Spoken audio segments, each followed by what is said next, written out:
Some people become famous for being loud, but there are others so quiet that the world only realizes their weight when they finally fall. David Ellefson was one of them, the silent man who kept Megadeth alive for nearly 4 decades, through addiction, lineup chaos, and the madness that was Dave Mustaine. He was never the kind who sought the spotlight. He was the one who kept the flame burning.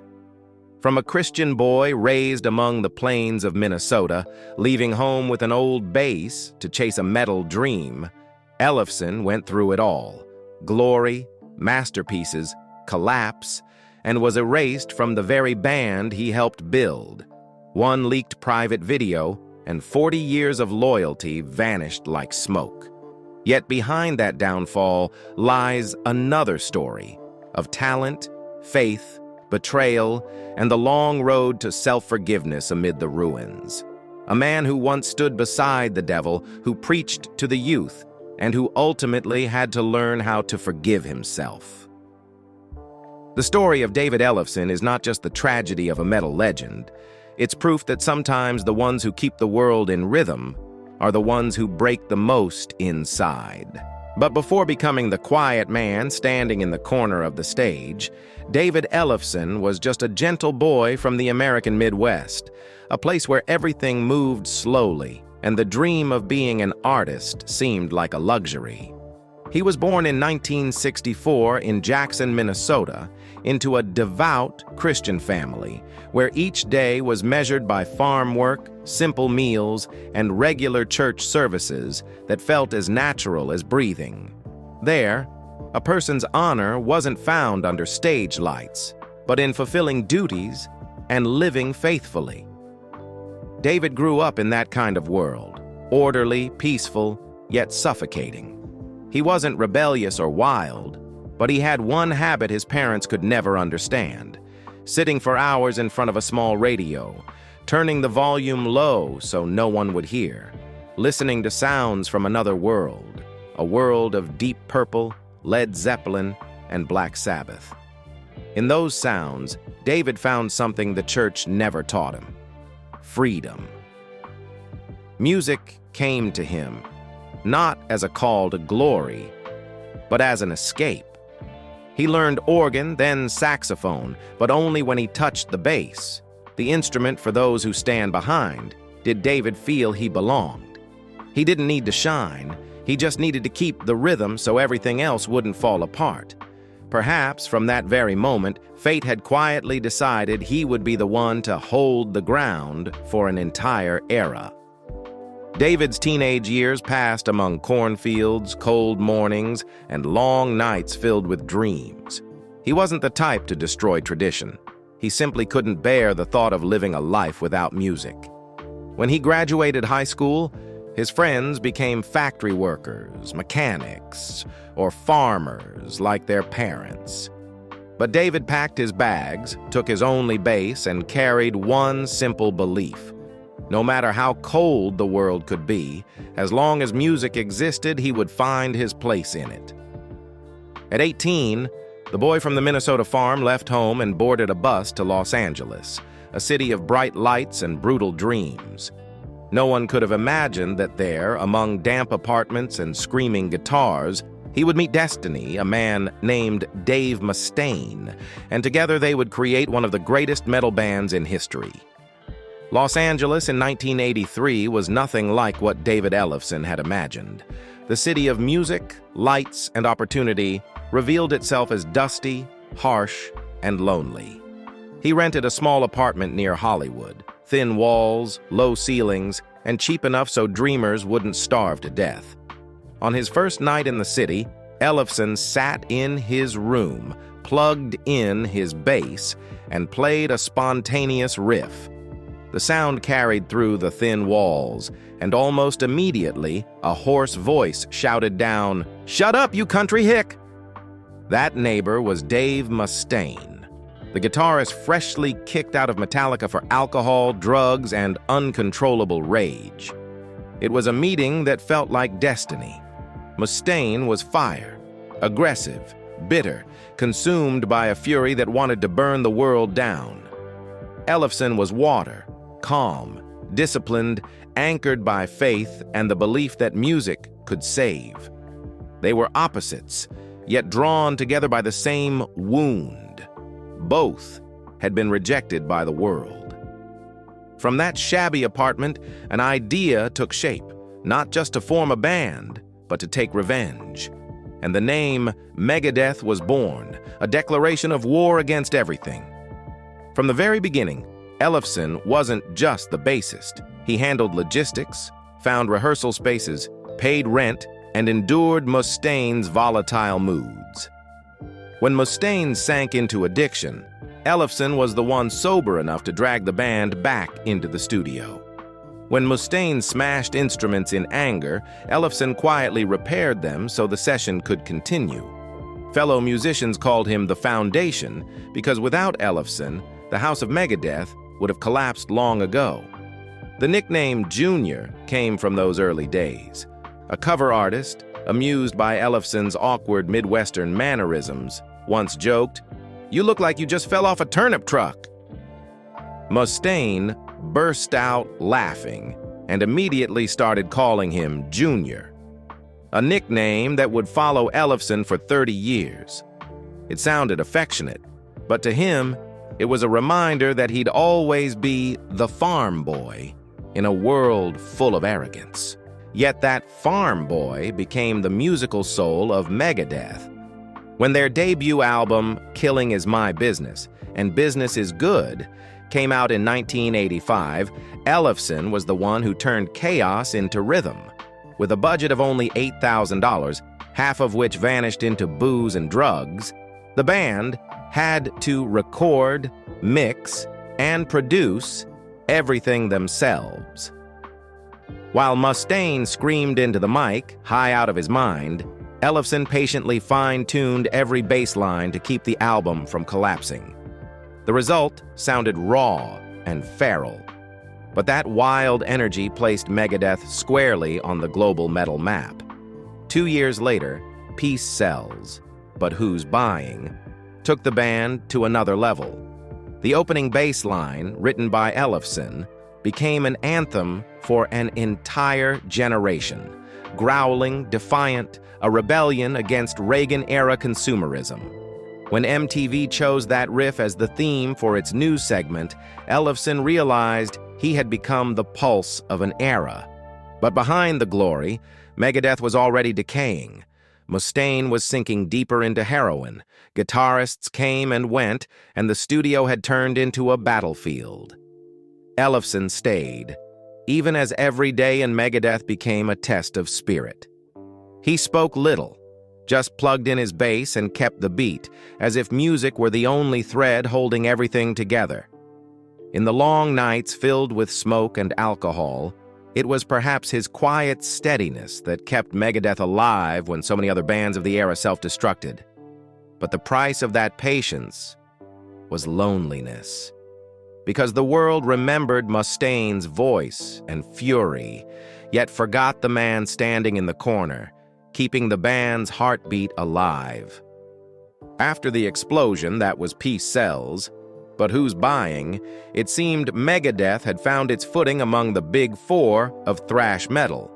But fame, as always, came hand in hand with destruction. By 1988, while recording So Far So Good, So What?, the band had descended into a kind of collective suicide. Drugs were no longer recreation. They were the only fuel keeping them functional. Mustaine, still the creative center and still the storm, spiraled deeper into addiction, anger, and self-destruction. During that time, David Ellefson faced a haunting loss.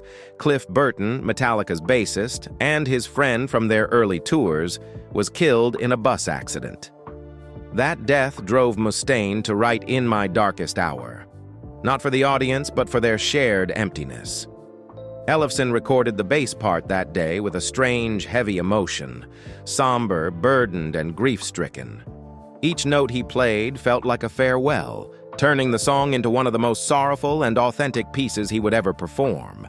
2 years later, Megadeth roared back stronger than ever with Rust in Peace, 1990, a period fans call the classic lineup. Dave Mustaine, Marty Friedman, Nick Menza, and David Ellefson.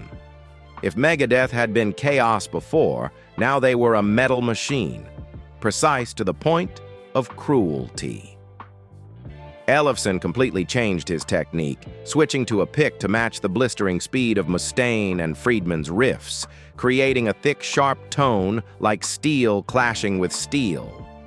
That album, with songs like Holy Wars, The Punishment Due, and Hangar 18, didn't just redefine thrash metal, it proved Ellefson was the technical backbone, the one who made Megadeth's Sonic Storm stand on solid ground. The next peaks came with Countdown to Extinction, 1992, and Euthanasia, 1994.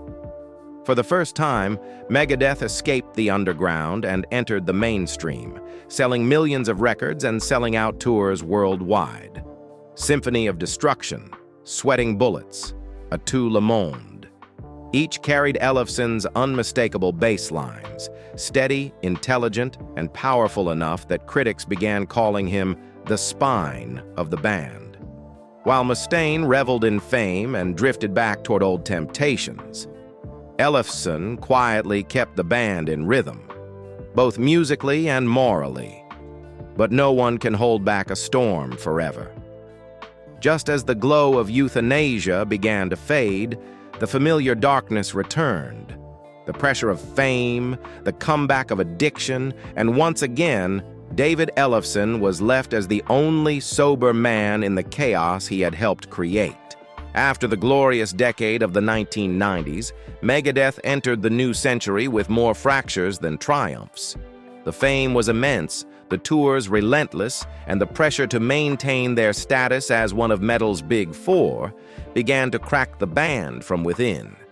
Dave Mustaine, the brain and fire of Megadeth, was still brilliant, still sharp, but also still haunted, addicted, arrogant, and obsessed with control. The further he went, the more he isolated himself, while those around him, especially David Ellefson, felt increasingly pushed out of his circle of trust. When The World Needs a Hero was released in 2001, many thought it marked a fresh beginning. In truth, it was more like a final attempt to rescue a ship slowly sinking. After years of experimenting with a more radio-friendly sound on Risk, 1999, an album widely considered a commercial failure, Megadeth returned to their roots. Pure, heavy, razor-edged metal. The music carried a spirit of rebellion, with songs like Disconnect and Dread and The Fugitive Mind exposing Mustaine's unstable psyche, a man torn between paranoia and distrust. Amid the chaos, Ellefson's bass served as the grounding current, keeping everything from collapsing, deep, steady, and breathing like a heartbeat. Yet through recording and touring, he began to realize that the Megadeth family he had once believed in no longer existed. Each member played for different reasons, and Mustaine seemed to be performing only to fight the ghosts inside himself. Then fate struck, cold and final. In 2002, Mustaine suffered severe nerve damage in his left arm, leaving him unable to play guitar, the instrument that had defined his entire life. Megadeth was forced to announce an indefinite hiatus. During that time, Ellefson, who had walked with Mustaine through 20 years of glory and hell, requested his fair share of royalties from the band's catalog and brand rights. To him, it was justice. To Mustaine, it was betrayal. The answer came back cold. Megadeth belongs to one man. A single sentence, short but brutal enough to shatter everything they had built. Two men who had once shared meals, slept on the same tour bus, and pulled each other out of addiction now stood on opposite sides of a courtroom. In 2004, the battle became official. Ellefson filed a lawsuit against Mustaine, seeking $18.5 million in damages, including royalties, profits from the Megadeth trademark, and revenue from older albums. The trial dragged on and drew media attention. But for those who knew them, it was no longer about money. It was the heartbreak of two brothers who had built a legend together, now reduced to strangers. In 2005, the court ruled against Ellefson. The legal documents labeled him a hired musician, a bitter title for the man who had co-founded Megadeth and kept its heartbeat alive for 2 decades. When Ellefson left Megadeth, there was no press release, no farewell statement, no tears. He simply vanished from the stage, like a craftsman leaving a construction site that had been torn down. 20 years of youth, tours, sleepless studio nights, and battles with addiction. All gone. In that silence lay a pain beyond words. The feeling of being cast out from the very home he had built with his own sweat and blood. For David Ellefson, it wasn't the end of a band. It was a wordless funeral for a piece of his soul. After leaving Megadeth, David Ellefson refused to disappear. Just months after the fallout, he founded a new band called F5, joined by musicians from Arizona and Los Angeles. With them, he rediscovered a sense of freedom he had lost for years. Their debut album, A Drug for All Seasons, 2005, became Ellefson's personal manifesto, not fueled by Megadeth's venom, but by the voice of a man who had fallen to the bottom and was fighting his way back up. The music was heavy, the lyrics introspective, and the bass lines were brought to the forefront, powerful yet emotional. Ellefson had turned pain into creative fire. Throughout the 2000s, he became a true wanderer. Free from Mustaine's shadow, Ellefson joined countless side projects, from Temple of Brutality and Killing Machine to a collaboration with Soulfly on Prophecy, 2004. He was everywhere, from European metal studios to Christian music conferences in the US, playing, teaching, and rediscovering the identity buried under 2 decades of chaos. It was a period of rebirth, where the man once called a hired hand redefined his worth through his own sound. Then, in 2010, came an unexpected message. Drummer Sean Drover, then a member of Megadeth, sent Ellefson a simple note. "If there's ever a time for you and Dave to talk, it's now." After 7 years of silence, the two finally met. No tears, no drama. Just 2 men who had been through hell together, sitting quietly across from each other one evening. And just like that, the circle closed. Ellefson returned to Megadeth, the band he had never stopped loving even after being cast out. Together they recorded 33N 2011, Super Collider 2013, and Dystopia 2016, 3 chapters of a resurrection story. 33N carried nostalgia, Super Collider experimentation, and Dystopia marked a triumphant return. That final album won Megadeth the 2017 Grammy for Best Metal Performance, a victory they had waited more than 3 decades to taste. In that shining moment, Ellefson stood where he always had, quiet, humble, and loyal to the bass lines that had defined the band's sound. Yet behind the curtains, the old fractures never healed.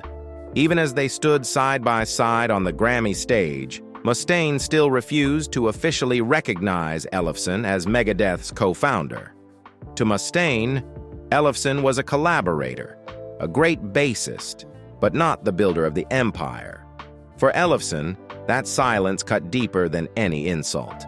In public, they smiled for the cameras. In private, both carried scars that no music could ever erase, a reminder that no amount of glory can fully mend the wounds of the past. Stepping away from the roaring stage of Megadeth's reunion, David Ellefson turned toward a different kind of stage, a home, a family, the peace he had always longed for amid the noise of guitars and crowds. He met Julie Foley in the late 1980s, when both were searching for a place of stillness in the chaotic world of rock. Their love grew quietly. They dated for several years and married in 1993. Some sources say 1994, binding 2 lives with an unspoken vow Through every collapse, we stay. Julie was not a woman of the spotlight. She chose to be the anchor behind it all, the place where Ellefson could breathe again after endless tours, sleepless recording sessions, band conflicts, and legal battles that never seemed to end. Through Megadeth's storms, addiction, mistakes, and division, Julie kept the door open, waiting for him to come home. They had 2 children, Roman and Athena. Their presence became not only a comfort, but a driving force that kept Ellefson going, as a musician, as a father, and as a husband who had known both the heights of fame and the depths of despair. But the marriage between a thrash metal rocker and a woman who lived outside the stage lights was never simple. The endless touring, the intoxication of fame, and the quiet fractures between 2 worlds slowly took their toll. Ellefson loved the noise, the crowds, the stage, the motion, while Julie needed stillness, a partner beside her in the quiet nights. When he threw himself into side projects, legal disputes, and the exhausting back and forth with Mustaine, she was both his supporter and the witness to his pain. Seeing him called a hired musician, erased from the very creation he helped build. Over more than 20 years, from the day he left Minnesota with a bass guitar and a simple message, "Let's play." Their marriage endured every chord of emotion, hope, success, conflict, and sorrow. Julie never stood under the lights, but her quiet presence was the platform that allowed Ellefson to stand in front of them. The day he stepped onto the Grammy stage, she and their children were there too. Not in front of the cameras, but behind the glow. It was proof that in a world where rock and roll so often takes away, Ellefson and Julie chose to hold on. After stepping away from the chaos and the courtroom drama, David Ellefson chose a very different path, the path of faith. From the late 2000s onward, he began studying theology, participating in Christian outreach, and organizing talks for young people about music, morality, and recovery from addiction. In 2012, he founded Mega Life Ministries, a faith-based mission that fused heavy metal with Christian spirituality, reaching out to those who loved heavy music but were searching for hope. 2 years later, in 2014, Ellefson was officially ordained as a pastor, something few could have imagined for a bassist once surrounded by screaming guitars and smoke-filled rooms. For many, it was one of the most beautiful redemption stories rock had ever seen. But real life, as always, was not perfect. In May 2021, a private video surfaced online showing Ellefson engaging in intimate behavior over webcam with a female fan. Both were adults, and everything had been consensual, nothing illegal. But for a man who had become known as a rock pastor, the image collapsed instantly. Within days, the backlash hit. On May 24th, 2021, Megadeth announced his dismissal. Dave Mustaine's statement was brief. The relationship cannot be salvaged. Ellefson was not only fired from the band, but erased from the recordings of their upcoming album. His name almost completely removed from Megadeth's history for the second time. The metal community was deeply divided. Some said he was punished too harshly for a private mistake. Others saw it as proof of hypocrisy from those who preach morality in the entertainment world. Through it all, Ellefson did not fight back. He issued a public apology to his family, his fans, and the Christian community. He did not deny, did not defend, only said that he had hurt the people I love most. His wife, Julie, chose silence. She made no public statement, no defense, no condemnation, but she did not leave. In the chaos, she stayed, quietly, as she had for more than 3 decades. And within just a few weeks, the man once celebrated as a symbol of faith, redemption, and endurance became a painful reminder of the tension between humanity and belief. Between the stage and the pulpit, between the bass and the Bible, Ellefson once again learned that light cannot exist without darkness. And sometimes the preacher of salvation is the one who needs forgiveness the most. After being fired from Megadeth, many thought David Ellefson would disappear forever. But just months later, he returned, not with the arrogance of a legend, but with the quiet determination of an artist starting over from zero. In 2021, he founded The Lucid, a modern rock project with Mike Heller, Raven, Fear Factory, and Vinnie Dombrowski, Sponge. The Lucid's music was a departure from Megadeth, less rage, more reflection, and a deeper introspective tone, as if Ellefson was rediscovering his identity after losing everything. Though not a commercial explosion, the project marked an important milestone. He was still here, still writing, still living by the same bass guitar that had carried him for more than 40 years. In 2022, Ellefson took an even bolder step with Death, an international death thrash band featuring members from Poland and Switzerland. Here, he wasn't just the bassist, but a creative core, co-writing songs, building structures, and shaping the sound. Death's music was powerful, heavy, and cathartic, a declaration that Ellefson's fire was still burning, no matter how many times life had tried to extinguish it. By 2023, he surprised fans again by reuniting with former Megadeth bandmates Chris Poland, Jeff Young, and Chuck Baylor to form Kings of Thrash.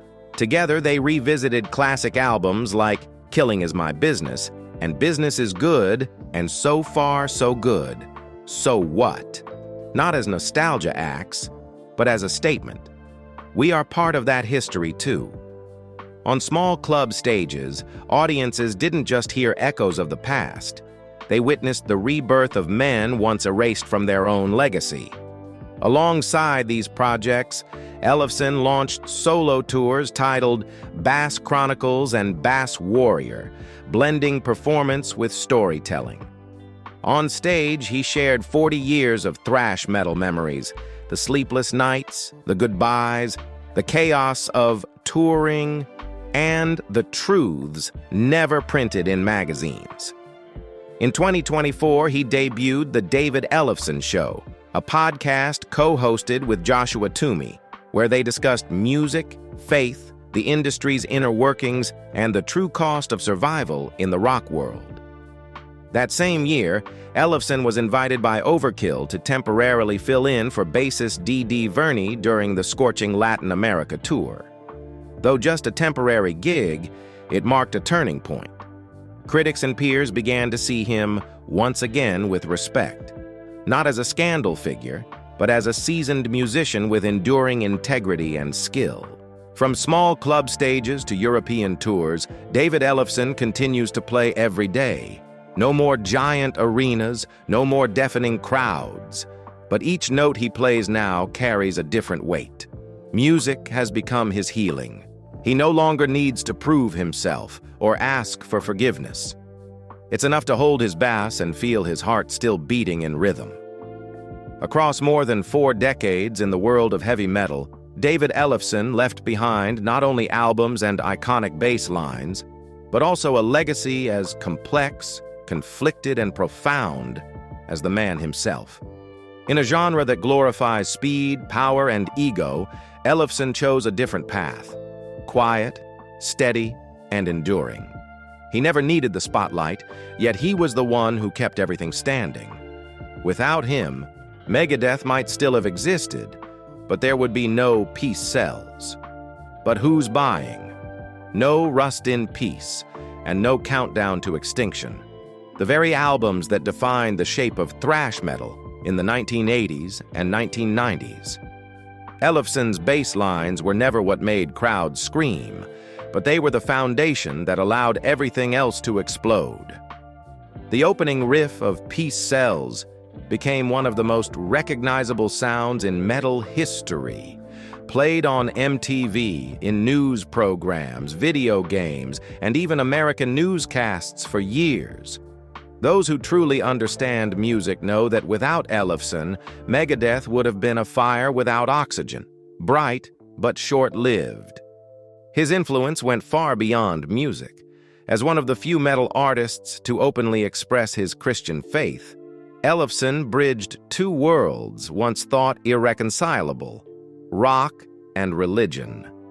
Through Mega Life Ministries, he proved that one could be both rebellious and devout, that electric guitars and faith could coexist within the same soul.